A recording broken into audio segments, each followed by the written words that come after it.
वापस लो, किसान विरोधी बिल वापस लो, किसानी तबाही करने वाली सरकारां मुर्दाबाद, किसानी उजाड़ने वाली सरकारां मुर्दाबाद, लोक विरोधी बिल वापस लो,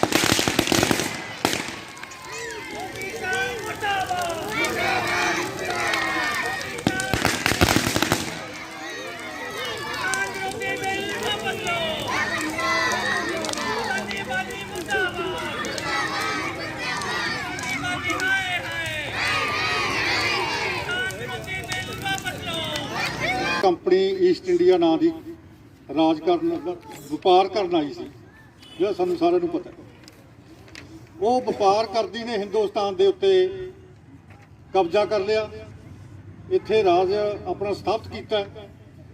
उस तो बाद अंग्रेज़ों का राज आ जिहड़ा शुरू हुंदा। सो अज जिहड़े घराणिਆਂ ਨੂੰ 1947 ਦੇ ਵਿੱਚ ਉਹ अंग्रेज़ इत्थों जान लगे अपनी राजगद्दी संभाल के गए हैं, वो अज तक हिंदुस्तान की भारत की राज सत्ता के उत्ते काबज ने। उही परिवार, वो परिवार कौन सी जिन्हां ने अंग्रेज़ों नाल लड़े नहीं है, वो अंग्रेज़ों के पिट्ठू बने रहे। वो भावें साडे पंजाब दे होण, यूपी दे होण, किसी होर स्टेट दे होण, वो अज जिहड़े भी मुख मंत्री कोई वड्डे वजीर ਵੱਖ-ਵੱਖ स्टेटां दे सेंटर च ने, भावें स्टेटां च ने, वो सारे उन्हां घराणिਆਂ ਨੂੰ नाल संबंधित ने ਜਿਹੜੇ घराणे अंग्रेज़ां दे पिट्ठू बने हुए सी उस वेले।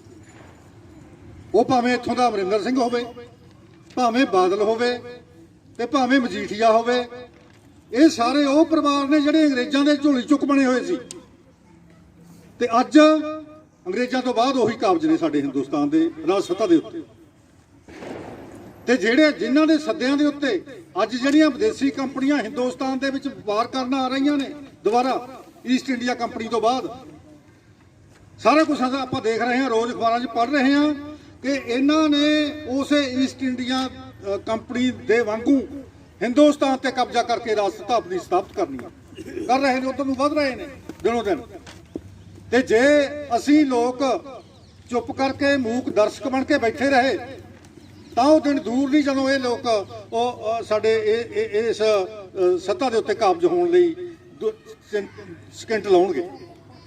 तो असी साडीआं आउण वालीआं पीढ़ियां नूं जवाबदेह होवांगे ये दस्सण लई कि जदों ये लोग ये धारवी साडे देश दे उत्ते कब्जा कर रहे सी तां असी लोग की कर रहे सी। साडा जवाब देना बनूगा उस वेले सानू, इस करके वो जवाब सानू सही ढंग नाल वो सूरमगति नाल देना पवे। पंजाब दा किसान ते मेहनतकश पहुंचिया, इहदी शुरुआत कित्थों होई ते किवें होई? 2004-5 दे विच जदों WTO ते दस्तखत करने सी साडे मुल्क ने, वर्ल्ड ट्रेड ऑर्गेनाइजेशन जिहदे च इंटरनेशनल मंडियां लई राह खोलना सी, उस वेले भी बड़े चर्चा का विषय सी। कई कहते सी इहदे ते दस्तखत करने चाहिए आ, कई करने सी नहीं चाहिए।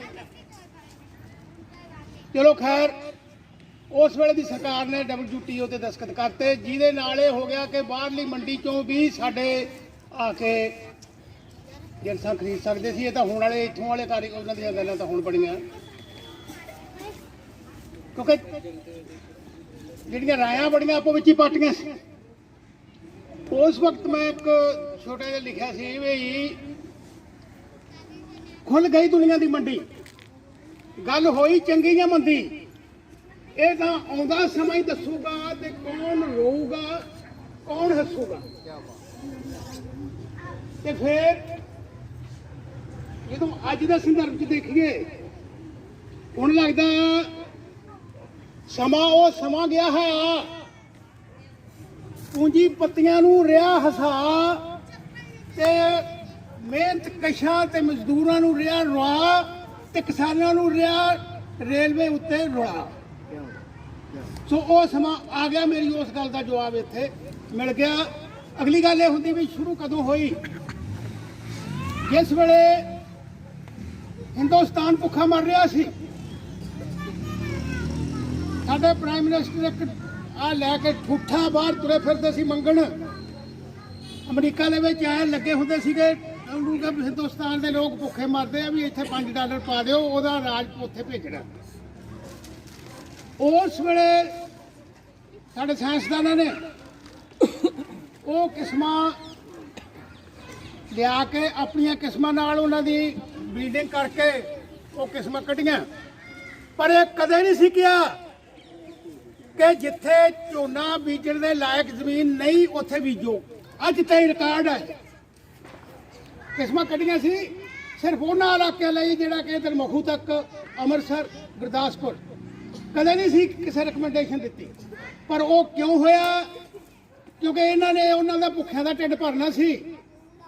ਸਰਕਾਰਾਂ ਕੋਈ ਵੀ ਆਉਂਦੀਆਂ ਰਹੀਆਂ, ਮੈਂ ਇਹਦੇ 'ਚ ਨਹੀਂ ਪੈਂਦਾ। ਉਹਨਾਂ ਦੀ ਨੀਤ ਭੈੜੀ ਸੀ। ਭੈੜੀ ਨੀਤ ਦੇ ਵਿੱਚੋਂ ਨੀਤੀਆਂ ਜਾਂ ਪਾਲਿਸੀ ਜੋ ਗਲਤ ਨਿਕਲੀਆਂ, ਉਹ ਕੀ ਨਿਕਲੀਆਂ ਵੀ ਝੋਨੇ ਦਾ ਮੁੱਲ ਦੇਈ ਚਲੋ, ਦੂਜੀਆਂ ਫਸਲਾਂ ਦਾ ਹਟਾ ਦਿਓ ਤੇ ਕਣਕ ਦਾ ਦੇਈ ਚਲੋ। ਕਣਕ ਦਾ ਸੀ ਪਹਿਲਾਂ ਵੀ ਬੀਜਦੇ ਸੀ, ਇਹੀ ਉਹਨਾਂ ਨੂੰ ਲੋੜ ਸੀ। ਤੇ ਸਾਡੇ ਜ਼ਿਮੀਂਦਾਰਾਂ ਨੂੰ ਉਹ ਇੱਕ ਕਿਸਮ ਦਾ ਪਤਾ ਲਾ ਕੇ ਤੇ ਉਧਰ ਲਾਤਾ। ਜਦ ਕਿ ਇਹ ਮਾਡਲ, ਮੈਂ ਦੱਸਦਾ ਇੱਥੇ ਗੱਲ ਹੋਰ ਕਰੂੰਗਾ, ਦੁਨੀਆ ਭਰ ਦੇ ਵਿੱਚ ਖੇਤੀ ਦੇ 2 ਮਾਡਲ ਹੈ। ਇੱਕ ਘਰ ਤੇ ਖੇਤ ਇੱਕੋ ਹੀ ਚੀਜ਼ ਹੈ, ਅੱਡ ਅੱਡ ਨਹੀਂ। ਖੇਤ ਦੇ ਵਿੱਚੋਂ ਚੀਜ਼ਾਂ ਪੈਦਾ ਕਰਨੀਆਂ ਘਰ ਵਾਸਤੇ, ਆਪਣੀ ਲੋੜ ਪੂਰੀ ਕਰਨੀ, ਤੇ ਜਿਹੜੀ ਬਚ ਗਈ ਉਹ ਮੰਡੀ 'ਚ ਵੇਚਣੀ। ਜਿਵੇਂ ਤੁਸੀਂ ਸਹਿਮਤ ਹੋ, ਉਦੋਂ ਇਹੀ ਆ, ਕਿਤਾਬਾਂ ਪੜ੍ਹ ਲਓ ਇਕਨੋਮਿਕਸ ਦੀਆਂ, ਉਹਨੇ ਲਿਖਿਆ ਸੀ ਮਾਰਕੀਟੇਬਲ ਸਰਪਲਸ, ਵੇਚਣਾ ਜਿਹੜਾ ਵਾਧੂ ਬਚ ਗਈ। ਕਿਉਂਕਿ ਪੰਜਾਬ ਤੇ ਦੂਜੀ ਆ ਇੱਕ ਮਾਡਲ ਜਿਹਦੇ 'ਚ ਵੀ ਇੱਕ ਫਸਲ ਬੀਜੋ, ਉਹਨੂੰ ਵੇਚੋ, ਤੇ ਜੋ ਕਰੇ ਤੁਹਾਡੀਆਂ ਲੋੜਾਂ ਉਹ ਬਾਜ਼ਾਰ ਤੋਂ ਲੈ ਕੇ ਪੂਰੀਆਂ ਕਰੋ। ਸਾਡਾ ਪੰਜਾਬ ਦੀ ਧਰਤੀ, ਪੰਜਾਬ ਦੀ ਆਬੋ ਹਵਾ, ਇਹ ਸੀ ਪਹਿਲੇ ਮਾਡਲ ਵਾਲੀ। ਕਿਉਂਕਿ ਜ਼ਿਮੀਂਦਾਰ ਟੁਕੜੇ ਛੋਟੇ ਸੀ, ਇੱਥੇ ਸਭ ਕੁਝ ਹੋ ਸਕਦਾ। ਅੱਜ ਦੀਆਂ ਲੋੜਾਂ ਵਿੱਚੋਂ ਲੂਣ ਤੇ ਚਾਹ ਪੱਤੀ ਛੱਡ ਕੇ ਸਾਰੀ ਚੀਜ਼ ਪੰਜਾਬ ਦੇ ਖੇਤਾਂ 'ਚ ਹੋ ਸਕਦੀ ਹੈ। ਤੇ ਸਾਡੇ ਪੁਰਾਣੇ ਜ਼ਿਮੀਂਦਾਰ, ਸਾਡੇ ਪਿਓ ਦਾਦੇ ਬਾਬੇ ਇੰਨੇ ਸਿਆਣੇ ਸੀ, ਉਹਨਾਂ ਨੇ ਇਹ ਮਾਡਲ ਅਪਣਾਇਆ ਹੋਇਆ ਸੀ। ਮੈਂ ਨਿੱਕੀ ਜਿਹੀ ਗੱਲ ਕਰਦਾ, ਬਾਲੀ ਨਹੀਂ। ਸਿਆਲੋ ਸਿਆਲ ਪਹਿਲਾਂ ਸਰੋਂ ਦਾ ਸਾਗ ਸ਼ੁਰੂ ਹੋ ਜਾਣਾ, ਫਿਰ ਛੋਲਿਆਂ ਦਾ ਸਾਗ, ਛੋਲਿਆਂ ਦਾ ਫਿਰ ਹਰਾ ਛੋਲੂਆ, ਫਿਰ ਪੱਕੇ ਛੋਲੂਆਂ ਦੇ ਵਿੱਚੋਂ ਸਾਬਤੇ ਛੋਲਿਆਂ ਦੀ ਦਾਲ, ਗਲੇ ਛੋਲਿਆਂ ਦੀ ਦਾਲ, ਤੇ ਬੇਸਣ ਦੀਆਂ ਪਤਾ ਨਹੀਂ ਕਿੰਨੀਆਂ ਮਿੱਠੀਆਂ ਤੇ ਮਿੱਠੀਆਂ ਚੀਜ਼ਾਂ ਬਣਾ ਕੇ ਉਹ ਮਾਡਲ ਨੂੰ ਛਡਾਤਾ ਸਾਥੋਂ, ਜਿਹੜਾ ਸਾਡੇ ਫਿੱਟ ਸੀ। ਤੇ ਸਾਨੂੰ ਉਹ ਮਾਡਲ ਬਣਾਤਾ ਵੀ ਝੋਨਾ ਬੀਜੋ, ਪਾਣੀ ਪਤਾਲ ਨੂੰ ਲਾ ਦਿਓ, ਹਵਾ ਗੰਦਲੀ ਕਰ ਦਿਓ। ਤੇ ਸਾਇੰਸਦਾਨਾਂ ਦੀ ਸਲਾਹ ਦੇ ਉਲਟ ਦੁਕਾਨਾਂ ਵਾਲਿਆਂ ਤੋਂ ਪੁੱਛ ਕੇ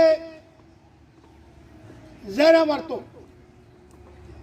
ਉਹਨਾਂ ਨੇ ਦੱਸਣਾ, ਕਿਉਂਕਿ ਦੱਸਣਾ ਉਹਨਾਂ ਨੇ, ਆੜਤੀਆਂ ਨੇ ਪਰਚੀ ਦੇ ਦੇਣੀ ਹੈ ਵੀ ਉਹ ਦੁਕਾਨ ਤੋਂ ਲੈਣਾ, ਤੇ ਉਹ ਦੁਕਾਨ ਵਾਲੇ ਨੇ ਆਪਦੀ ਮਰਜ਼ੀ ਨਾਲ ਦੇਣੀ ਵੀ ਜਿੱਥੇ 1 ਲੀਟਰ ਨਾਲ ਛਾੜਨਾ ਉਹਨੇ ਕਿਹੜਾ 2 ਪਾ ਦੇ, ਮਰ ਜਾਣਗੇ ਸਾਰੇ। ਇਹਦੇ ਹੁੰਦਿਆਂ ਵੀ 1993 ਦੇ ਵਿੱਚ ਰਿਪੋਰਟ ਮੇਰੇ ਕੋਲ ਪਈ ਹੈ। ਸਾਡੀ ਇੱਕ ਕਮੇਟੀ ਬਣੀ ਪੰਜਾਬ ਖੇਤੀਬਾੜੀ ਯੂਨੀਵਰਸਿਟੀ ਦੇ ਸਾਇੰਸਦਾਨਾਂ ਦੀ। ਉਹਨਾਂ ਨੇ ਉਦੋਂ ਕਿਹਾ ਕਿ ਉਸ ਵੇਲੇ 50 ਲੱਖ ਕਿੱਲੇ ਝੋਨੇ ਦੇ ਥੱਲੇ ਆ ਗਏ ਸੀ। ਉਹ ਕਹਿੰਦੇ ਵੀ ਇੰਨਾ ਝੋਨਾ ਸਾਡੇ ਨਹੀਂ ਚੱਲ ਸਕਦੇ, ਇਹਨਾਂ ਨੂੰ 30 ਲੱਖ ਕਿੱਲਾ, ਥੋੜਾ ਢਾਇਆ 40 ਲੱਖ ਕਿੱਲਿਆਂ ਤੇ ਲੈ ਆਓ, 10 ਲੱਖ ਕਿੱਲਾ ਥੱਲੇ ਕਰ ਲਓ। ਪਰ ਉਹ ਥੱਲੇ ਕਿੱਥੇ ਹੋਵੇ, ਮੁੱਢ ਝੋਨੇ ਦਾ ਮਿਲੀ ਜਾਂਦਾ, ਬਾਕੀ ਫਸਲਾਂ ਤੋਂ ਹਟਾ ਤੇ ਉਹ 50 ਲੱਖ ਕਿੱਲੇ ਤੋਂ ਅੱਜ 75 ਲੱਖ ਕਿੱਲੇ ਤੇ ਝੋਨਾ ਆ ਗਿਆ। ਤੇ ਪਾਣੀ ਦਾ ਹਾਲਤ ਜੋ ਤੁਸੀਂ ਦੇਖ ਲਓ ਕੀ ਹੋ ਗਿਆ। ਇਹ ਕੀਤਾ ਉਹਨੇ ਇਹ ਹਾਲਾਤ ਹੋਏ ਸਾਡੇ, ਜਿੱਥੇ ਸਾਨੂੰ ਅੱਜ ਪਹੁੰਚਾਤਾ ਗਲਤ ਨੀਤੀਆਂ ਨੇ, ਭੈੜੀਆਂ ਨੀਤੀਆਂ ਨੇ, ਤੇ ਉਹਨਾਂ ਨੇ। ਤੇ ਉਦੋਂ ਬਾਅਦ ਜੋ ਹੁਣ ਅੱਜ ਦੇ ਵਿੱਚ ਬਿੱਲਾਂ ਦੀ ਗੱਲ ਕਰੀਏ, ਪਹਿਲਾਂ ਤਾਂ ਬਿੱਲ ਹੋਲਡਿੰਗ ਦਾ ਵੀ ਜਿੰਨਾ ਮਰਜ਼ੀ ਇਕੱਠਾ ਕਰ ਲਓ ਜੀ, ਤੁਹਾਡੇ 'ਤੇ ਕੋਈ ਖੁੱਲ ਨਹੀਂ। ਉਹ ਬੀਬੀ ਤਾਂ ਅੱਗੇ ਨਹੀਂ, ਮਾਂ ਨੇ ਇੱਕ ਚਾੜਤੀ ਸਮਾਨ ਹੈ ਤਾਂ ਪਹਿਲਾਂ ਹੀ ਗੰਢੇ ਜਦੋਂ ਜੱਟ ਨੇ ਉਦੋਂ 5 ਰੁਪਏ ਕਿਲੋ ਤੇ ਉਹ 100 ਰੁਪਏ ਕਿਲੋ ਸੀਗੇ, ਜ਼ਖੀਰੇਬਾਜ਼ੀ ਕਰੀ ਜਾਂਦੇ ਸੀ ਜਦੋਂ ਕਿ ਕਰ ਨਹੀਂ ਸੀ ਸਕਦੇ। ਤੇ ਇਹਨਾਂ ਨੂੰ ਉਹ ਕਾਨੂੰਨੀ ਮਾਨਤਾ ਦੇ ਦਿੱਤੀ, ਜਿੰਨਾ ਮਰਜ਼ੀ ਇਕੱਠਾ ਕਰੋ, ਜਿੰਨਾ ਮਰਜ਼ੀ ਜ਼ਖੀਰਾ ਕਰ ਲਓ। ਉਹਦੇ ਨਾਲ ਕੀ ਹੋਣਾ, ਉਹੀ ਹੋਣੀ ਹੈ ਵੀ ਜ਼ਿਮੀਦਾਰ ਦੇ ਕੰਢੇ 5 ਰੁਪਏ, ਉੱਥੇ 100 ਰੁਪਏ, ਜਿਹਦੇ ਨਾਲ ਰੇਹੜੀਆਂ ਵਾਲੇ, ਪਰਚੂਨ ਵਾਲੇ ਸਾਰੇ ਮਰ ਜਾਣਗੇ। ਜਦੋਂ ਵੱਡਾ ਸਟੋਰ ਇਹਨਾਂ ਦਾ ਹੋਇਆ, ਇਹਨਾਂ ਨੇ ਗੱਡੀਆਂ 'ਚ ਲਿਆ ਕੇ ਸਿੱਧੀ ਪਰਚੂਨ ਆਪ ਕਰਦੀਆਂ ਉਹਦਾ ਤਾਂ ਹੋ ਗਿਆ। मैंने भाई साहब थोड़ा PAU बारे की ख्याल है? मैं किस प्रकार ख्याल करूँ? मैं जी कि बिल्डिंग बड़िया सोहनिया, मुंडे कुड़ियाँ बड़े सोहने ने, मैं मेला बड़ा सोहना है, कारां वधिया विक रही हैं। नहीं, PAU बारे थोड़ा की ख्याल है? मैं जी मेरे हथे ताकत हो ना, पहले दिन मैं सारी PAU ते मैं बुलडोजर फेर दें। वो क्यों? मैं PAU आदे जी की और खेती हरी क्रांति लियांदी है इन्होंने। मैं बिल्कुल मैं क्रांति लियांदी कि भ्रांति लियांदी है? मैं वर्ल्ड वार सैकंड का सारा बरूद ਜਿਹੜਾ ਬਚਿਆ ਪਿਆ ਸੀ ਉਹ ਸਾਡੀ ਯੂਨੀਵਰਸਿਟੀਆਂ ਨੇ ਸਾਡੇ ਖੇਤਾਂ ਸਟਾਤਾ। ਕਮਾਲ ਨਹੀਂ, ਅਸੀਂ ਘਰ ਦਾ ਗੋਹੇ ਕੂੜੇ ਤੋਂ ਬਣਾਈ ਹੋਈ ਰੇ ਰੂੜੀ ਤੇ ਧਰ ਕੇ ਉਹਦੇ ਉੱਤੇ ਸਵਾਹ ਪਾ ਕੇ ਥੋੜੀ ਜੀ ਉੱਤੋਂ ਢੱਕ ਦਿੰਦੇ ਆ। ਸੌਣ ਭਾਦੋਂ ਦਾ ਮੀਂਹ ਪੈ ਜਾਂਦਾ, ਜਦੋਂ ਆ ਕਣਕ ਆਉਂਦੀ ਆ, ਜਦੋਂ ਬੀਜਦੇ ਆ ਉੱਠ ਖੜਾ ਨਹੀਂ ਦਿਸਦਾ ਸੀ। 9-9 ਫੁੱਟ ਕਣਕ, 8-8 ਫੁੱਟ ਕਣਕ, ਆ ਜਿਹੜੀ 1.5 ਫੁੱਟ ਦੀ ਉੱਚੀ ਹੁੰਦੀ। ਅਕਸਰ ਕਹਿੰਦੇ ਨਾ ਆਪਦਾ ਖਾਂਦੇ ਕਣਕ ਫਾਰਮੀ ਤੇ ਮੈਨੂੰ ਦਿੰਦੇ ਮੱਕੀ, ਕਰੀੜ ਦਾ ਬੇਲਣਾ ਮੈਂ ਵੇਲ ਵੇਲ ਥਕੀ। ਉਹ ਕਣਕ ਫਾਰਮੀ ਕਿਹੜੀ ਸੀ? ਅਮਰੀਕਾ ਦਾ ਭੇਜਿਆ ਹੋਇਆ ਕੂੜ। 1947 ਤੋਂ ਬਾਅਦ ਤੁਹਾਨੂੰ ਪਤਾ ਵੀ ਸਾਰੇ ਦੁਨੀਆ ਦੇ ਇਤਿਹਾਸ ਵਿੱਚ ਹਿੰਦੁਸਤਾਨ ਨੇ ਕਦੇ ਦੁਨੀਆ ਤੋਂ ਇੱਕ ਸਟਾਂਕ ਆਟਾ ਨਹੀਂ ਮੰਗਾਇਆ ਸੀ, ਜਾਂ ਕਣਕ ਜਾਂ ਛੋਲੇ ਜਾਂ ਬਾਜਰਾ ਸਾਰੀ ਦੁਨੀਆ ਤੁਹਾਡਾ ਜਾਂਦਾ ਸੀ। ਆਜ਼ਾਦੀ ਤੋਂ ਬਾਅਦ ਤੁਹਾਨੂੰ ਕਣਕ ਮੰਗਾਉਣੀ ਪਈ ਦੀ ਹਿਸਾਬ ਨਾਲ ਦੇਖੋ ਕਿੰਨੀ ਆਜ਼ਾਦੀ ਪ੍ਰਾਪਤ ਕੀਤੀ ਤੇ ਕਿੰਨੀ ਤਰੱਕੀ ਕੀਤੀ ਹੈ ਉਹ ਦੱਸੋ। 1942 ਦੇ ਕਾਲ ਦੇ ਵਿੱਚ 42 ਦੇ ਕਾਲ ਦੇ ਵਿੱਚ ਵਰਲਡ ਵਾਰ ਸੈਕੰਡ ਲੱਗੀ ਹੋਈ ਹੈ। ਲਾਰਡ ਵੇਵਲ ਨੇ, ਪ੍ਰਧਾਨ ਮੰਤਰੀ ਚਰਚਿਲ ਨੇ, ਹਰਾਮਜ਼ਾਦੇ ਨੇ ਛਤਰਾਂ ਨਾਲ ਆਪਣੇ ਮੁਲਕ ਚੋਂ 10 ਰੁਪਏ ਵਾਲੀ ਕਣਕ 6 ਰੁਪਏ ਚ ਬੰਗਾਲ ਚੋਂ ਲੈ ਕੇ ਗਿਆ ਤੇ ਆਪਾਂ 45 ਲੱਖ ਬੰਦੇ ਭੁੱਖੇ ਮਰੇ। ਨਾਲੇ ਕਹਿੰਦੇ ਅੰਗਰੇਜ਼ ਦਾ ਰਾਜ ਬੜਾ ਚੰਗਾ ਸੀ। ਮੈਂ ਜਿਸ ਬੰਦੇ ਨੇ ਵੀ ਪੁੱਛਿਆ ਜੀ ਤੇ ਪੈਂਟ ਕੋਟ ਪਾਇਆ, ਦੂਜੇ ਨੂੰ ਨਹੀਂ, ਪੈਂਟ ਕੋਟ ਰੇ ਪਜਾਮਾ ਤੇ ਅਚਕਨ, ਮੈਂ ਵੀ ਅੰਗਰੇਜ਼ ਦਾ ਰਾਜ ਕਹੇ ਜੇ ਤੇ ਰਾਜ ਬੜਾ ਚੰਗਾ ਸੀ। ਮੈਂ ਮੰਨ ਗਿਆ ਬਈ, ਕਮਾਲ ਨਹੀਂ। 1943 ਦੇ ਵਿੱਚ 45 ਲੱਖ ਬੰਦਾ ਮਰਦਾ ਭੁੱਖ ਨਾਲ, 47 ਦੇ ਵਿੱਚ 10 ਲੱਖ ਬੰਦਾ ਪੰਜਾਬ ਦਾ ਦੰਗਿਆਂ 'ਚ ਮਰਦਾ। ਫਿਰ ਵੀ ਕਹਿੰਦੇ ਰਾਜ ਬੜਾ ਚੰਗਾ ਸੀ। ਮੰਨ ਗਏ ਮਾਂ ਦੇ ਪੁੱਤੋਂ, ਮੈਂ ਜਿਹੜਾ ਰਾਜ ਬੜਾ ਚੰਗਾ ਸੀ। ਪਤਾ ਨਹੀਂ ਕਿਹੜੀ ਚੀਜ਼ ਚੰਗਾ ਰਾਜ ਆਦੇ ਹੈ। ਬੰਦੇ ਦੀ ਮੌਤ ਇਹਨਾਂ ਵਾਸਤੇ ਕੋਈ ਚੀਜ਼ ਨਹੀਂ। ਜਿਹੜੇ ਮੋਰਚੇ ਦੇ ਵਿੱਚ ਮਜ਼ਦੂਰ, ਕਿਸਾਨ, ਮੁਲਾਜ਼ਮ, ਵਿਦਿਆਰਥੀ, ਨੌਜਵਾਨ, ਇੱਕ ਬੱਚੇ ਤੋਂ ਲੈ ਕੇ ਬਜ਼ੁਰਗ ਦੇ 80-80 ਸਾਲ ਤੱਕ ਇਸ ਮੋਰਚੇ ਦੇ ਡਟੇ ਹੋਏ ਨੇ, ਤੇ ਸਾਡੀ ਸਾਰਿਆਂ ਦੀ ਜ਼ਿੰਮੇਵਾਰੀ ਬਣਦੀ ਹੈ ਵੀ ਇਸ ਮੋਰਚੇ ਨੂੰ ਫਤਿਹ ਕਰਨ ਲਈ ਅਸੀਂ ਸਾਰੇ ਜ਼ਿੰਮੇਵਾਰ ਹਾਂ ਤੇ ਸਾਨੂੰ ਜ਼ਿੰਮੇਵਾਰੀ ਆਪਣੀ ਚੱਕਣੀ ਚਾਹੀਦੀ ਹੈ। ਸੋ ਉਸ ਇੱਕ ਇਹਨੂੰ ਇਕੱਲੀ ਕਿਸਾਨੀ ਦਾ ਘੋਲ ਨਾ ਮੰਨੋ, ਇਹ ਪੂਰੇ ਸਮਾਜ ਦਾ, ਸਾਰੇ ਫਿਰਕਿਆਂ ਦਾ, ਸਾਰੀਆਂ ਜਮਾਤਾਂ ਦਾ ਮਤਲਬ ਇਹ ਘੋਲ ਹੈ ਜਿਹਨੂੰ ਜਿੱਤ ਤੱਕ ਲੈ ਕੇ ਜਾਣਾ ਸਾਡੀ ਸਾਰਿਆਂ ਦੀ ਜ਼ਿੰਮੇਵਾਰੀ ਹੈ।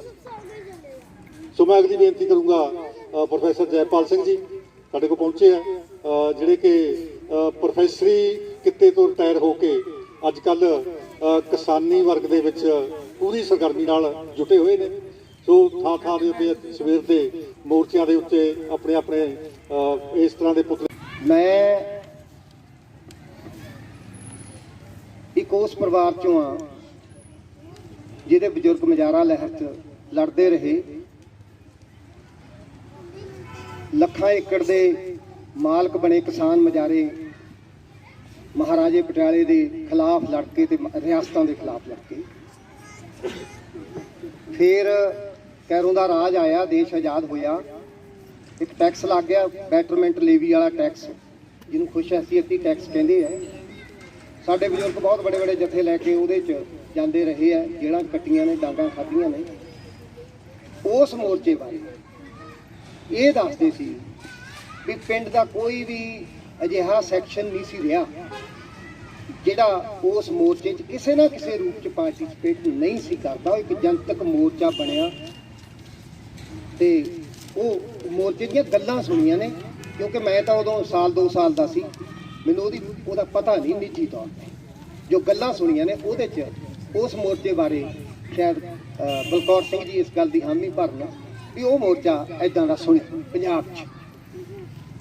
ਇਹ ਮੋਰਚਾ ਉਸ ਤੋਂ ਜ਼ਿਆਦਾ ਵਸੀਹ ਹੈ, ਜ਼ਿਆਦਾ ਵਿਸ਼ਾਲ ਹੈ। ਉਹਦੇ ਕੁਝ ਇਤਿਹਾਸਕ ਤੇ ਫੌਰੀ ਕਾਰਨ ਨੇ ਅਸਲ 'ਚ। ਇੱਕ ਤਾਂ ਜਿਹੜੇ ਖੇਤੀ ਕਾਨੂੰਨ ਨੇ, ਜਦੋਂ ਉਹਨਾਂ ਦੀ ਅਸੀਂ ਬਰੀਕੀ ਨਾਲ ਵਿਆਖਿਆ ਸਮਝਦੇ ਹਾਂ, ਤਿੰਨੇ ਕਾਨੂੰਨ ਬਿਲਕੁਲ ਗਿੱਲ ਸਾਹਿਬ ਬਹੁਤ ਸੋਹਣੇ ਢੰਗ ਨਾਲ ਸਾਨੂੰ ਦੱਸ ਕੇ ਗਏ ਹੈ। ਜਿਹੜਾ ਜ਼ਰੂਰੀ ਵਸਤਾਂ ਸੰਬੰਧੀ ਕਾਨੂੰਨ ਦੇ ਵਿੱਚ ਤਰਮੀਮ ਕੀਤੀ ਹੈ 1955 ਵਾਲੇ 'ਚ, ਇਸ ਤਰਮੀਮ ਨਾਲ ਦੇਸ਼ ਦੇ ਵਪਾਰੀ ਨਹੀਂ, ਮੈਂ ਕਹੂੰਗਾ ਵਪਾਰੀ ਅੱਗੇ ਸੀ ਜਿਹੜੇ ਆਪਣੇ ਦੂਜਾ ਪਿਆਜ਼ ਜਮਾਖੋਰੀ ਕਰ ਲੈਂਦੇ ਆ, ਆਲੂਆਂ ਦੀ ਕਰ ਲੈਂਦੇ ਆ, ਹੋਰ ਚੀਜ਼ ਦੀ ਕਰ ਲੈਂਦੇ ਆ, ਛੋਟੇ ਵਪਾਰੀ ਸੀ ਉਹ। ਕਿਸੇ ਕੋਲ 100 ਟਨ ਦੀ ਕਪੈਸਿਟੀ ਹੈ, ਕਿਸੇ ਕੋਲ 200 ਟਨ ਦੀ ਹੈ। ਅੱਜ ਦਾ ਵਪਾਰੀ ਕਾਰਪੋਰੇਟ ਘਰਾਣਾ ਜਿਹਦੀ ਲੱਖਾਂ ਟਨ ਦੀ ਕਪੈਸਿਟੀ ਹੈ, ਲੱਖਾਂ ਟਨ ਜਮ੍ਹਾਂ ਕਰਨ ਦੀ ਕਪੈਸਿਟੀ ਹੈ। ਤੇ ਹੁਣ ਅੱਜ ਕੱਲ੍ਹ ਪਿਆਜ਼ ਮਹਿੰਗਾ ਹੈ, 90 ਰੁਪਏ 100 ਰੁਪਏ ਆਪਾਂ ਲੈ ਰਹੇ ਹਾਂ। ਆਲੂ ਹੈ ਜਿਹੜਾ 50 ਰੁਪਏ ਲੈ ਰਹੇ ਹਾਂ, ਸਾਡੇ ਕਿਸਾਨਾਂ ਤੋਂ 2 3 4 ਰੁਪਏ ਲਿਆ। ਪਿਆਜ਼ ਵੀ ਸਾਡੇ ਕਿਸਾਨਾਂ ਤੋਂ, ਚਾਹੇ ਨਾਸਕ ਦਾ ਕਿਸਾਨ ਹੈ ਚਾਹੇ ਕਿਤੇ ਹੋਰ ਦਾ ਹੈ, ਉਹਨਾਂ ਤੋਂ 7 8 5 ਰੁਪਏ ਕਿਲੋ ਲਿਆ ਹੋਇਆ। ਜੇ ਅੱਜ ਸਿਰਫ ਇਹ 2 ਚੀਜ਼ਾਂ ਜਾਂ 3 ਚੀਜ਼ਾਂ ਨੇ, ਜਾਂ ਕਦੇ ਕਦੇ ਪਿੱਛੇ ਅਸੀਂ ਦੇਖਿਆ ਦਾਲਾਂ ਹੋ ਗਈਆਂ ਜਮਾਂ, ਜਾਂ ਚੀਨੀ ਕਿਤੇ ਹੋ ਗਈ, ਜਾਂ ਐਕਸਪੋਰਟ ਕਰਤੀ, ਐਕਸਪੋਰਟ ਓਰੀਐਂਟੇਸ਼ਨ ਦੇ ਨਾਂ ਦੇ ਉੱਤੇ, ਇਹ ਅਸੀਂ ਘਰ ਦੇ ਵਿੱਚ ਅਕਸਰ ਵੀ ਚਲੋ ਪਿਆਜ਼ ਹੈ, ਅੱਧਾ ਸਵੇਰੇ ਪਾ ਲਓ, ਅੱਧਾ ਸ਼ਾਮ ਨੂੰ ਪਾ ਲਓ, ਇੱਕ ਅੱਧੀ ਕੋਈ ਇਹੋ ਜਿਹੀ ਦਾਲ ਸਬਜ਼ੀ ਬਣਾ ਲਓ ਜਿਹ 'ਚ ਪਿਆਜ਼ ਦੀ ਲੋੜ ਹੀ ਨਾ ਪਵੇ। ਕਿਸੇ ਨਾ ਕਿਸੇ ਰੂਪ 'ਚ ਆਪਾਂ ਇਹ ਜਿਹੜਾ ਟਾਈਮ ਆਉਂਦਾ ਹੈ 2-4 ਮਹੀਨੇ, ਇਹਨੂੰ ਕੱਢਦੇ ਆਂ ਦੰਦਾਂ 'ਚ ਜੀਭ ਲੈ ਕੇ। ਜਿਹੜਾ ਅੱਜ ਵਾਲਾ ਇਹ ਕਾਨੂੰਨ, ਜਿਹੜਾ ਜ਼ਰੂਰੀ ਵਸਤਾਂ ਸੰਬੰਧੀ ਸੋਧ ਕਾਨੂੰਨ ਹੈਗਾ ਅਸਲ 'ਚ, ਇਸ ਕਾਨੂੰਨ ਨੇ ਸਾਡੇ ਲੱਖਾਂ ਨਹੀਂ ਕਰੋੜਾਂ ਗਰੀਬ ਲੋਕਾਂ ਦੇ ਪੇਟ ਤੇ ਲੱਤ ਮਾਰੀ ਹੈ। ਜਦੋਂ ਅਸੀਂ ਇਹ ਅੰਕੜਾ ਪੜ੍ਹਦੇ ਹਾਂ ਕਿ ਸਾਡੇ ਹਿੰਦੁਸਤਾਨ ਦਾ ਭੁੱਖਮਰੀ ਦੇ ਵਿੱਚ ਜਿਹੜਾ ਸਥਾਨ ਹੈ ਉਹ 107 ਦੇਸ਼ਾਂ ਚੋਂ 94ਵਾਂ ਸਥਾਨ ਹੈ। ਤੇ ਜੇ ਅਸੀਂ ਸਾਡਾ ਸਾਊਥ ਏਸ਼ੀਆ ਲੈਂਦੇ ਹਾਂ, ਨੇਪਾਲ ਲੈਂਦੇ ਹਾਂ, ਲੈਂਦੇ ਹਾਂ, ਬੰਗਲਾਦੇਸ਼ ਲੈਂਦੇ ਹਾਂ, ਸ਼੍ਰੀਲੰਕਾ ਲੈਂਦੇ ਹਾਂ, ਪਾਕਿਸਤਾਨ ਲੈਂਦੇ ਹਾਂ, ਚਾਹੇ ਅਸੀਂ ਤਸੱਲੀ ਦੇਣ ਖਾਤਰ ਤਾਂ ਇਹ ਕਹਿ ਸਕਦੇ ਹਾਂ ਵੀ ਉਹਨਾਂ ਦਾ ਸਥਾਨ ਸਭ ਤੋਂ ਥੋੜਾ ਜਿਹਾ ਅੱਗੇ ਹੈ, ਪਰ ਭੁੱਖਮਰੀ ਉੱਥੇ ਬਹੁਤ ਹੈ। ਤਸੱਲੀ ਵਾਲੀ ਗੱਲ ਨਹੀਂ ਹੈ। ਭੁੱਖਾ ਇਨਸਾਨ ਤਾਂ ਕਿਤੇ ਵੀ ਹੈ, ਸਾਨੂੰ ਉਹਦੀ ਤੜਪ ਅਸਲ 'ਚ ਇਨਸਾਨ ਦੇ ਨਾਤੇ, ਬਾਬੇ ਨਾਨਕ ਦੇ ਸਿੰਘ ਹੋਣ ਦੇ ਨਾਤੇ, ਬਾਬੇ ਨਾਨਕ ਦੇ ਨਾਮ ਲੇਵਾ ਹੋਣ ਕਰਕੇ ਸਾਨੂੰ ਉਹਨਾਂ ਦੀ ਮਤਲਬ ਉਹਨਾਂ ਦਾ ਦੁੱਖ ਸਾਨੂੰ ਅਹਿਸਾਸ ਹੁੰਦਾ। ਪਰ ਜੇ ਯਾਰੋ ਕਣਕ ਵੀ ਜਮ੍ਹਾਂ ਹੋ ਗਈ, ਚੌਲ ਵੀ ਜਮ੍ਹਾਂ ਹੋ ਗਏ, ਦਾਲਾਂ ਵੀ ਜਮ੍ਹਾਂ ਹੋ ਗਈਆਂ, ਛੋਲੇ ਵੀ ਜਮ੍ਹਾਂ ਹੋ ਗਏ, ਖਾਣ ਪੀਣ ਵਾਲੇ ਜਿਹੜੇ ਤੇਲ ਬੀਜ ਨੇ ਜਿਨ੍ਹਾਂ ਨਾਲ ਤੜਕਾ ਲਾ ਕੇ ਕੋਈ ਗਰੀਬ ਆਦਮੀ ਕਿਸੇ ਵੀ ਤਰ੍ਹਾਂ ਨਾਲ ਦੰਗ ਸਾਰ ਲੈਂਦਾ, ਜਦ ਇਹ ਹੋ ਗਿਆ ਫਿਰ ਸਾਡੀ ਭੁੱਖਮਰੀ ਦਾ ਅੰਕੜਾ ਨਹੀਂ, ਮਾਲ ਨਿਊਟ੍ਰੀਸ਼ਨ ਦਾ ਅੰਕੜਾ ਨਹੀਂ, ਫਿਰ ਸਾਡੇ ਮੌਤਾਂ ਦੇ ਅੰਕੜੇ ਗਿਣੇ ਜਾਣੇ ਆ ਕਿ ਦੁਨੀਆ 'ਚ ਕਿੰਨੀਆਂ ਮੌਤਾਂ ਇੱਥੇ ਹੋ ਗਈਆਂ। ਬਹੁਤ ਵੱਡਾ ਕਾਰਜ ਕਰ ਰਹੀ ਹੈ ਕਿਸਾਨ ਲਹਿਰ। ਇਸ ਗੱਲ ਨੂੰ ਸੱਚੀ ਗੱਲ ਹੈ, ਲੱਕ ਬੰਨ ਕੇ ਘਰ ਘਰ ਲੈ ਕੇ ਜਾਈਏ। ਭੁੱਖ ਮਰੀ ਦੇ ਤੁਹਾਨੂੰ ਮੂੰਹ 'ਚ ਸਿੱਟ ਰਿਹਾ ਉਧਰ ਲੈ ਕੇ ਸੱਚ। ਇਸ ਕਰਕੇ ਇਹ ਕੱਲੀ ਕਿਸਾਨਾਂ ਦੀ ਲੜਾਈ ਹੈ ਨਹੀਂ, ਇਹ ਮਜ਼ਦੂਰਾਂ ਦੀ ਲੜਾਈ। ਮੈਨੂੰ ਯਾਦ ਹੈ ਬਾਈ ਜੀ ਬੋਲ ਕੇ ਗਏ ਆ। ਜਿੱਦਣ ਸਾਡੇ ਇਹ ਕਿਸਾਨਾਂ ਦੇ 3 ਬਿੱਲ ਕਾਨੂੰਨ ਬਣਿਆ ਪਾਰਲੀਮੈਂਟ 'ਚ, ਦੂਜੇ ਜਾਂ ਤੀਜੇ ਦਿਨ ਉਹ ਅੰਗਰੇਜ਼ਾਂ ਵਿਰੁੱਧ ਲੜੇ ਹੋਏ ਸਾਡੇ ਲੜਕੇ ਬਣਵਾਏ ਹੋਏ ਟ੍ਰੇਡ ਯੂਨੀਅਨ ਐਕਟ 1926 ਤੇ ਬਾਕੀ ਐਕਟ ਜਿਹੜੇ ਹੈ ਉਹਨਾਂ ਦੀ ਅਹੀ ਤੇ ਹੀ ਫੇਰੀ ਹੈ। ਉਸੇ ਪਾਰਲੀਮੈਂਟ ਨੇ ਮਜ਼ਦੂਰਾਂ ਤੋਂ ਯੂਨੀਅਨ ਬਣਾਉਣ ਦੇ ਅਧਿਕਾਰਾਂ ਨੂੰ ਨੰਗੇ ਚਿੱਟੇ ਰੂਪ 'ਚ ਖੋਹਿਆ। ਅੱਗੇ 100 ਬੰਦੇ ਤੋਂ ਘੱਟ ਵਾਲੇ ਜਿਹੜੀ 100 ਬੰਦੇ ਤੋਂ ਘੱਟ ਵਾਲੀ ਫੈਕਟਰੀ ਜਾਂ ਕੋਈ ਅਦਾਰਾ ਹੈਗਾ ਜਿੱਥੇ ਮਜ਼ਦੂਰ ਕੰਮ ਕਰਦਾ ਹੈ, ਉਹਨੂੰ ਕੱਢਣ ਦੇ ਤੌਰ ਤਰੀਕੇ ਲਿਖੇ ਹੋਏ ਸੀ। ਉਹ ਚੱਕ ਕੇ 100 ਤੋਂ 300 ਕਰਤੀ। 90% ਮਜ਼ਦੂਰ ਜਿਹੜੇ ਆ ਉਹਦੇ ਦਾਇਰੇ ਤੋਂ ਬਾਹਰ ਕਰਤੇ ਮੋਦੀ ਨੇ ਇੱਕੋ ਸੱਟ ਨਾਲ। ਉਹ ਵੀ ਲੜਦੇ। ਮੈਂ ਬੇਨਤੀ ਇਹ ਕਰਨੀ ਚਾਹੁੰਦਾ ਕਿ ਗਿੱਲ ਸਾਹਿਬ ਨੇ ਬੜੇ ਸੋਹਣੇ ਜਾਇਜ਼ ਤੌਖਲੇ ਜ਼ਾਹਰ ਕੀਤੇ ਹੈ, ਬਹੁਤ ਉਹ ਗੰਭੀਰਤਾ ਦੇ ਨਾਲ ਸਾਡੇ ਸਿਰਾਂ ਨੂੰ ਜੋੜਨ ਦੀ ਮੰਗ ਕਰਦੇ। ਮੈਂ ਬੇਨਤੀ ਕਰਨੀ ਚਾਹੁੰਦਾ ਬੜੀ ਬਨੇਵਰਤਾ ਸਹਿਤ ਕਿ ਕੱਲ ਤੇ ਪਰਸੋਂ 2 ਦਿਨ 26 ਤੇ 27 ਤਰੀਕ ਨੂੰ ਦਿੱਲੀ ਦੇ ਵਿੱਚ 250 ਤੋਂ ਵੱਧ ਜਿਹੜੀਆਂ ਕਿਸਾਨ ਜਥੇਬੰਦੀਆਂ ਦੇ ਮੋਰਚੇ ਦਾ ਨਾਂ ਆਲ ਇੰਡੀਆ ਕਿਸਾਨ ਸੰਘਰਸ਼ ਕੋਆਰਡੀਨੇਸ਼ਨ ਕਮੇਟੀ ਹੈ, ਉਹਦੀ ਮੀਟਿੰਗ ਹੋਈ ਹੈ। ਬੜੇ ਅੱਛੇ ਦੌਰ 'ਚ ਮੀਟਿੰਗ ਹੋਈ ਹੈ, ਹੋ ਰਹੀ ਹੈ। ਕੁਝ ਦਿਨ ਪਹਿਲਾਂ ਉਹ ਆਨਲਾਈਨ ਮੀਟਿੰਗ ਕਰਕੇ ਹਟੇ, ਵਰਚੁਅਲ ਮੀਟਿੰਗ ਕਰਕੇ ਹਟੇ। ਮੈਨੂੰ ਇਹ ਦੱਸਣ 'ਚ ਖੁਸ਼ੀ ਹੈ ਕਿ ਜਿਹੜੀਆਂ 30 ਜਥੇਬੰਦੀਆਂ ਨੇ ਜਾਂ 31 ਨੇ, ਇਹਨਾਂ 'ਚੋਂ 10 ਜਥੇਬੰਦੀਆਂ ਉਸ ਮੋਰਚੇ ਦਾ ਬਹੁਤ ਲੰਬੇ ਸਮੇਂ ਤੋਂ ਹਿੱਸਾ ਨੇ। ਸਾਡੀਆਂ ਉਹ 10 ਜਥੇਬੰਦੀਆਂ ਦੇ ਆਗੂ ਅੱਜ ਸ਼ਾਮ ਨੂੰ ਰਵਾਨਾ ਹੋ ਰਹੇ ਹੈ ਤੇ ਮੈਂ ਜੇ ਗਲਤ ਨਾ ਹੋਵਾਂ ਉਹਨਾਂ 3 ਜਥੇਬੰਦੀਆਂ 'ਚੋਂ 10 ਜਥੇਬੰਦੀਆਂ 'ਚੋਂ 3 ਦੇ ਨੁਮਾਇੰਦੇ ਇੱਥੇ ਬੈਠੇ, ਜਿਨ੍ਹਾਂ ਦੇ ਨੁਮਾਇੰਦੇ ਅੱਜ ਉੱਥੇ ਜਾਣਗੇ।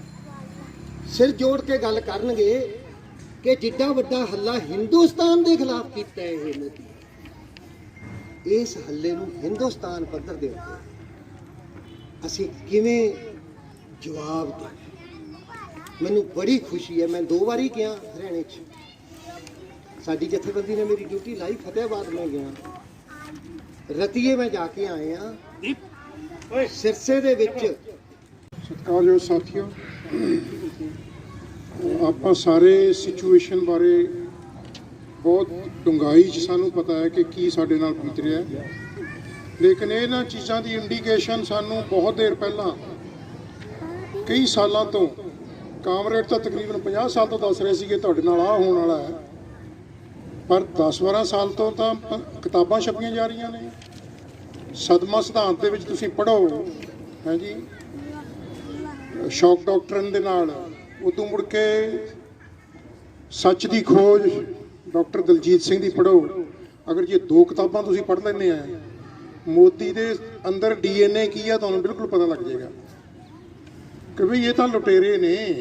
ਅਸੀਂ ਸਮਝ ਰਹੇ ਹਾਂ ਕਿ ਸ਼ਾਇਦ ਇਹ ਇਨਸਾਨ ਨੇ, ਇਨਸਾਨ ਨਹੀਂ, ਇਹ ਭੂਤਾਂ ਨੇ।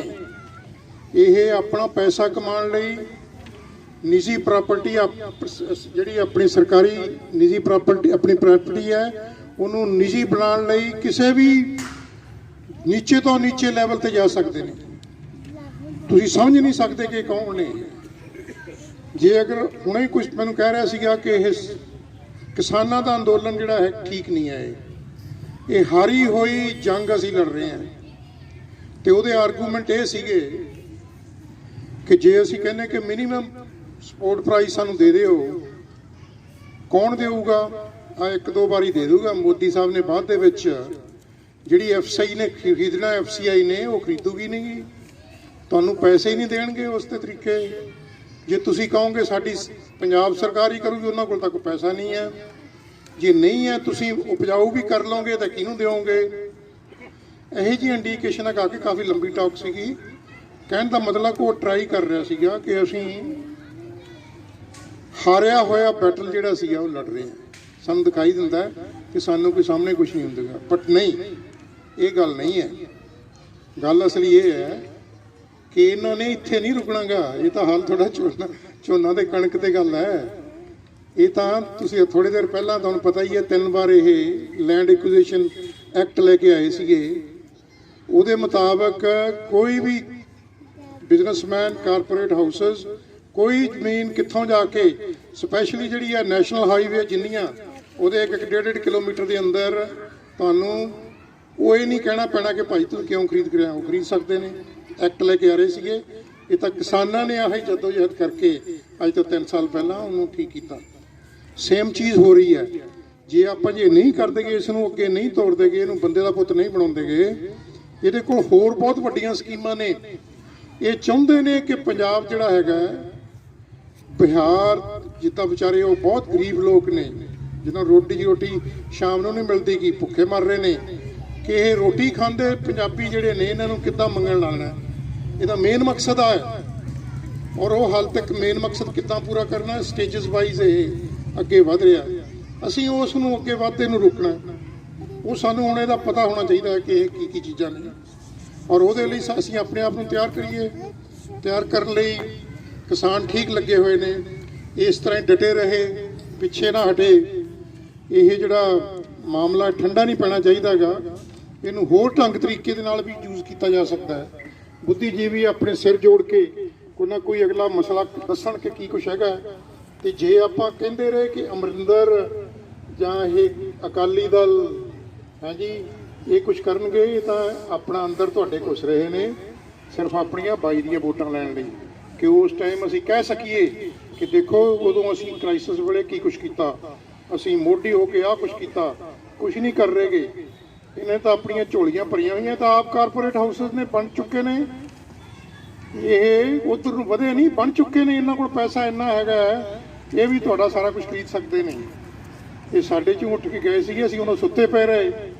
ਇਹ ਪਤਾ ਨਹੀਂ ਕੀ ਕੁਛ ਬਣਾ ਕੇ ਹੁਣ ਇਹਦੇ ਕੈਪਟਨ ਦੇ ਮੁੰਡੇ ਨੂੰ ਹੁਣੇ ਈਡੀ ਵਾਲਿਆਂ ਨੇ ਸੰਮਨ ਭੇਜੇ ਨੇ ਹੈ ਜੀ, ਇਹਨੂੰ ਦੱਸਣ ਲਈ ਕਿ ਕੈਪਟਨ ਸਾਹਿਬ ਤੂੰ ਬਿਹੇਵ ਕਰ, ਸਾਡੇ ਨਾਲ ਮਿਲ, ਨਹੀਂ ਤਾਂ ਤੇਰੀ ਔਰਤ, ਤੂੰ, ਤੇਰਾ ਜਵਾਈ, ਤੇਰਾ ਲੜਕਾ, ਸਾਰੇ ਈਡੀ ਦੇ ਕੋਲ ਤੁਹਾਡਾ ਪੂਰਾ ਸਾਡਾ ਕੋਲ ਹਿਸਾਬ ਕਿਤਾਬ ਪਿਆ, ਤੁਹਾਨੂੰ ਅੰਦਰ ਕਰ ਦਿਆਂਗੇ।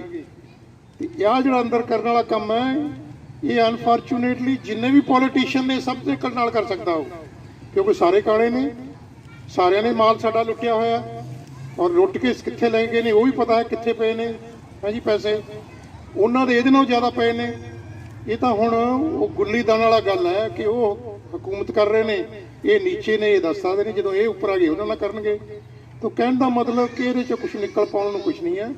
ਅਸੀਂ ਆਪਣੀ ਸਕਿਨ ਆਪ ਬਚਾਉਣੀ ਹੈ, ਆਪਣੀਆਂ ਸਕੀਮਾਂ ਬਣਾਉਣੀਆਂ ਨੇ ਕਿ ਕਿੱਦਾਂ ਅਸੀਂ ਆਪਣੇ ਆਪ ਨੂੰ ਬਚਾ ਸਕੀਏ, ਕਿੱਦਾਂ ਆਪਣੇ ਸਮਾਜ ਨੂੰ ਬਚਾ ਸਕੀਏ, ਸਾਡੀ ਸਭਿਅਤਾ ਨੂੰ ਬਚਾ ਸਕੀਏ। ਮੈਂ ਤਾਂ ਹਮੇਸ਼ਾ ਇਹ ਕਹਿੰਦਾ ਹੁੰਦਾ ਕਿ ਜਿਹੜੀ ਪੰਜਾਬੀਅਤ ਦੀ ਗੱਲ ਕਰਦੇ ਆ, ਇਹ ਬਾਦਲ ਨੇ ਤਾਂ ਜ਼ੀਰੋ ਕਰਤੀ। ਪਿੰਡਾਂ ਦੇ ਵਿੱਚ ਬੜਾ ਭਾਈਚਾਰਾ ਸੀਗਾ, ਇੱਕ ਨੇ ਬੋਲਤਾ ਦੂਜਾ ਪਗਾਉਂਦਾ ਸੀਗਾ, ਰਿਸਪੈਕਟ ਕਰਦੇ ਸੀਗੇ ਇੱਕ ਤੋਂ। ਜਦੋਂ ਬਾਦਲ ਨੇ ਸੰਗਤ ਦਰਸ਼ਨ ਦੇ ਪੈਸੇ ਵੰਡਣੇ ਸ਼ੁਰੂ ਕਰਤੇ ਨਾ, ਨਾਲ ਕਹਿ ਵੀ ਦਿੰਦੇ ਸੀ ਇਹਨਾਂ ਦੀ ਬੰਦੇ, ਤੇ ਬਾਦਲ ਸਾਹਿਬ ਤੋਂ ਅਸੀਂ ਹੁਣ 20 ਲੱਖ ਰੁਪਏ ਤੈਨੂੰ ਦਿਲਾ ਦਿੰਦੇ ਆ, ਜੇ ਲਾਉਣਾ ਹੋਇਆ ਲਾ ਲਈ, ਨਹੀਂ ਨਾ ਲਾਈ। ਕਿਉਂ? ਉਹਦਾ ਆਡਿਟ ਕੋਈ ਨਹੀਂ ਹੈ। 3 ਸਾਲ ਤੋਂ ਬਾਅਦ ਉਹਨਾਂ ਨੇ ਆਡਿਟਰ ਨਹੀਂ ਭੇਜਣਗੇ। ਜੋ 3 ਸਾਲ ਬਾਅਦ ਟੱਪ ਗਏ, 3 ਸਾਲ ਤੋਂ ਬਾਅਦ ਅਗਰ ਕੋਈ ਆਡਿਟ ਕਰਨਾ ਹੁੰਦਾ ਹੈ, ਕਾਨੂੰਨੀ ਤੌਰ ਤੇ ਕੁਝ ਨਹੀਂ ਕਰ ਸਕਦੇ ਤੁਸੀਂ। ਇਹੋ ਜਿਹੇ ਟਕਵੰਚ ਕਰਕੇ ਇਹਨੇ ਪੂਰੇ ਪੰਜਾਬ ਨੂੰ ਕਰਪਟ ਬਣਾਤਾ, ਪੂਰੀਆਂ ਪੰਚਾਇਤਾਂ ਕਰਪਟ ਨੇ। ਹੁਣ ਕਰੋਗੇ ਤੁਸੀਂ, ਕਿਹੜੇ ਪਾਸੇ ਜਾਓਗੇ, ਕੀ ਕੁਝ ਕਰੋਗੇ? ਇਹ ਤਾਂ ਸਾਡੀ ਪੰਜਾਬੀਅਤ ਦੇ ਜਿਹੜਾ DNA ਸਾਡਾ ਮਿਹਨਤ ਕਰਨ ਵਾਲਾ, ਹੈਲਪ ਕਰਨ ਵਾਲਾ ਭਾਈਚਾਰਾ, ਉਹ ਸਾਰਾ ਦਾ ਸਾਰਾ ਉਹ ਤੇ ਕਾਟਾ ਮਾਰਦਾ, ਜ਼ੀਰੋ ਕਰਤੀ ਆ। ਉਹ ਕਰੀ ਕਾਹਦੇ ਵਾਸਤੇ ਇਹਨਾਂ ਨੇ, ਕੈਪਟਨ ਤੇ ਇਹਨਾਂ ਸਾਰਿਆਂ ਜਿੰਨੇ ਨੇ, ਸਿਰਫ ਆਪਣਾ ਪੈਸਾ ਇਕੱਠਾ ਕਰਨ ਲਈ।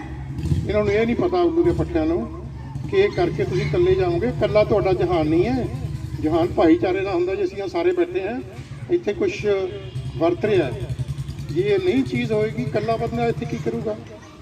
ਅਸੀਂ ਕੋਈ ਗੁਣਾਂ ਨੂੰ ਗ੍ਰਹਿਣ ਕਰਕੇ ਜਾਂ ਉਹਨਾਂ ਦੇ ਬਾਰੇ ਗਾਣ ਕਰਕੇ ਇਸੇ ਕਰਕੇ ਫੂਕਣ ਜਾ ਰਹੇ ਹਾਂ ਕਿ ਹਰਾਮਜ਼ਾਦੇ ਦੀ ਜਿਹੜੀਆਂ ਫੋਟੋ ਲੱਗੀਆਂ ਨੇ, they are not worth calling man.